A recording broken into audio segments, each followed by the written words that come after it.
Good morning, everyone. It's Monday, and yes, I'm still in my PJs. And Monday mornings don't always feel as holy. They tend to feel ordinary, quiet, sometimes heavy or rushed, sometimes hopeful, but unsure.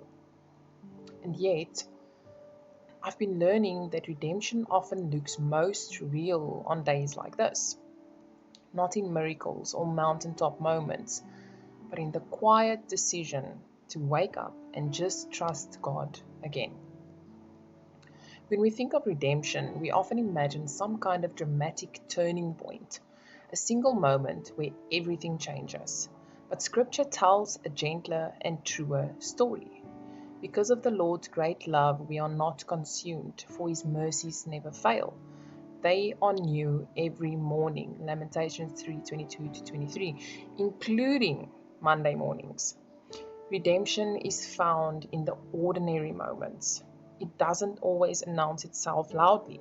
Sometimes it looks like choosing obedience when no one sees it, saying no where you once said yes, trusting God even when the feeling isn't there, or continuing to walk forward slowly and faithfully.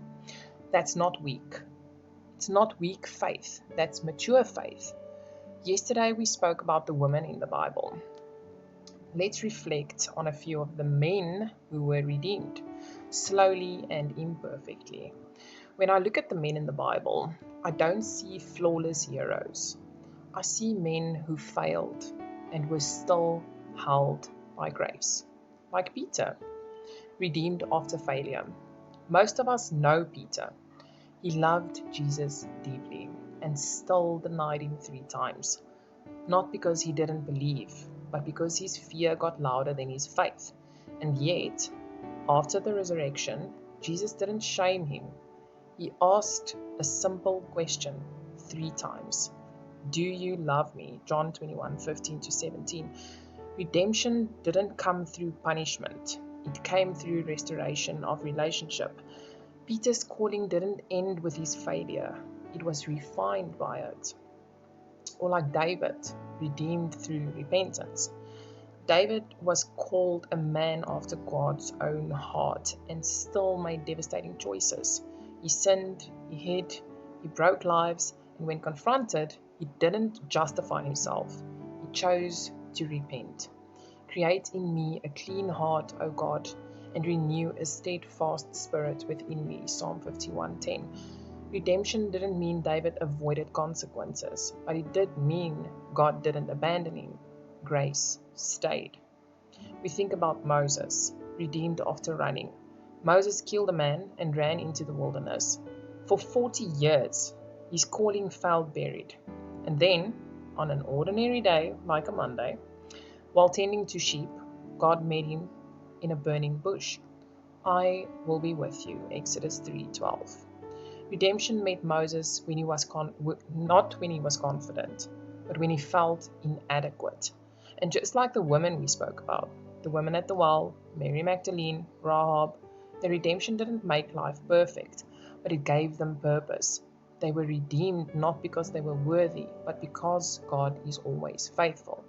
The same grace that met them meets us. So what does redemption look like on a Monday, you ask?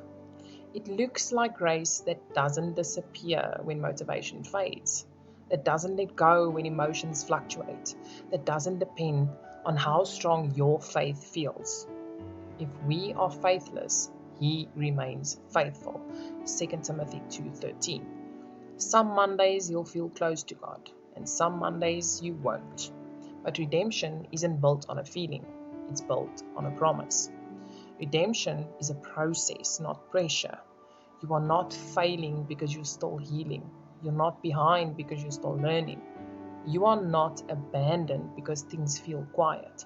I quote Philippians 1:6 again, being confident of this, that he who began a good work in you will carry it on to completion. God finishes what he starts, even on the days it doesn't feel like he's doing anything at all. So here's a gentle encouragement for the week ahead. If this week ends up feeling ordinary, let that be enough. If faith feels simple, let that be sacred. If grace feels quiet, trust that it is still working. Redemption is not always a moment you can point to. Sometimes it's just this: waking up, choosing faith again, and trusting that God is still holding you. This is what redemption looks like on a Monday morning. Not perfection, not performance, just grace that never fails, even when you feel like it's not there. And that grace will carry us through the week ahead. I pray that everyone will have an amazing and blessed week ahead, and may your week be filled with tangible grace every single day. Stay safe, everyone, and God bless.